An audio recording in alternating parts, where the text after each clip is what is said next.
Hi there, Allison McDougall with REMAX River City's Platinum team, joined with Kris Trajano. And we are here to give you September's market update. So happy October, and weather has been fantastic. Beautiful for an October. Hard to believe. It is very hard, but we see the colors changing, just like our market. Well said, well said. So we'll get right into it. Probably not a surprise to everyone that things are slowing down a little bit. So the number of sales overall are down. Year over year, we're down around 15% from what we had seen year to date last year. And this is including everything residential, single family condos, duplexes. How new listings are up around 4%.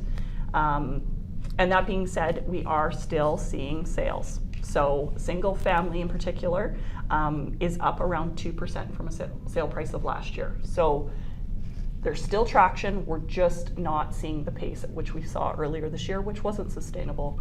But yeah, single family is still up over last year, although it has made an adjustment since last month. And I think fair to say that we're not seeing multiples the way that we did even last month. Oh, those are becoming rare. Yeah. In terms of days on market for single family, we are at 46, whereas last year we were at 37 days on market. So inventory is, we are now in that buyer's market more so. Condos, on the other hand, slightly higher than single family with just under 2 months. Got it. So compared to last year, pretty much the same actually. Okay. So. Okay. And how are condo prices doing? Condo prices from last month, slightly lower, but slightly not even 1%. Okay. From last year, again, slightly not even 2%. Got it. So some adjustments. Yeah.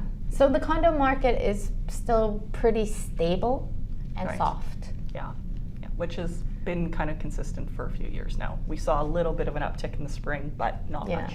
I do think that this coming year that we are going to start seeing more condos with the rate hikes going higher. I think that I myself and yourself as well have been meeting with a lot of condo owners that are ready to move on. Yeah. So. Yeah, and with the interest rates, obviously that is, very popular conversation right now. How many more hikes are there going to be? How is that impacting people? Historically, we're at 5.4, I think, right now, about for a posted rate. That's not exceptionally high.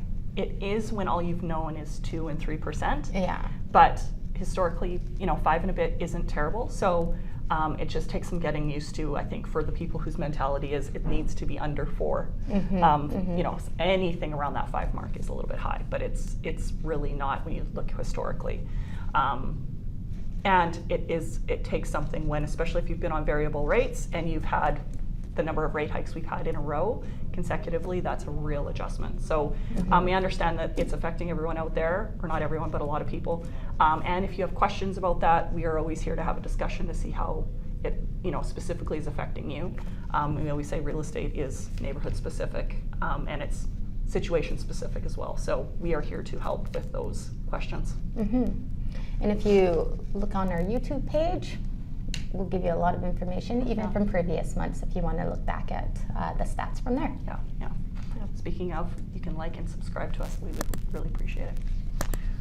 Should we do some high-low? Yes, let's do. Hi. I'll do single family. Okay, so low was in Alberta Ave. Borderline, probably needed a reno, as always with these lower ones. It was for 133 though. It was just under 700 square feet, cute little house. Probably could have been knocked down for an infill, but it would do as like a revenue property or a fixer-upper. The high one was in Windsor Park, which is beautiful. Like last month's. Actually, high was last month's Windsor Park as well. Right, not unusual, right? Right.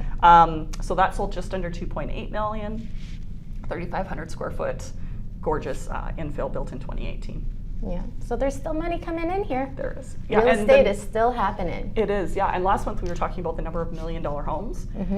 That number has jumped significantly over what we typically see. So there is a lot happening still in the Edmonton market. Yeah. Well, I'm going to start off with the highs in the condos then, since you left off with highs in the houses. Highs in the condos happen to be downtown Oliver community.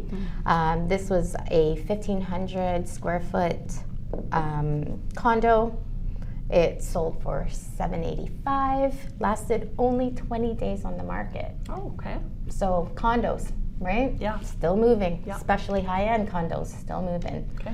That one was specifically in the Pearl Tower. Nice. So, yeah. Okay. Lowe's, on the other hand, this was a foreclosure, still livable. Yeah. This was in the Beacon Heights community, Okay. and this sold for just under $30,000, 730 square feet. Yeah. Like That's that- a pretty sizable condo, right? Yeah, yeah. So, Definitely going to Yeah. have some income off that. yeah, and that took a couple, 2.5 months Okay. until they got that done with. And again, that was a foreclosure, so Yeah. I those- imagine that it was sought after. Yeah, can be. So yeah, if you're interested in foreclosures or other things, let us know. We can always dig into that. There possibly will be a few more of those coming on as some people adjust rate hikes that have occurred. So yeah, anything else? Yeah, no, I think that's it from me right now. Okay, awesome. We look forward to hearing from you. It was like hearing from our clients, so feel free to reach out to us and like and subscribe, please. Take care. Bye. Bye.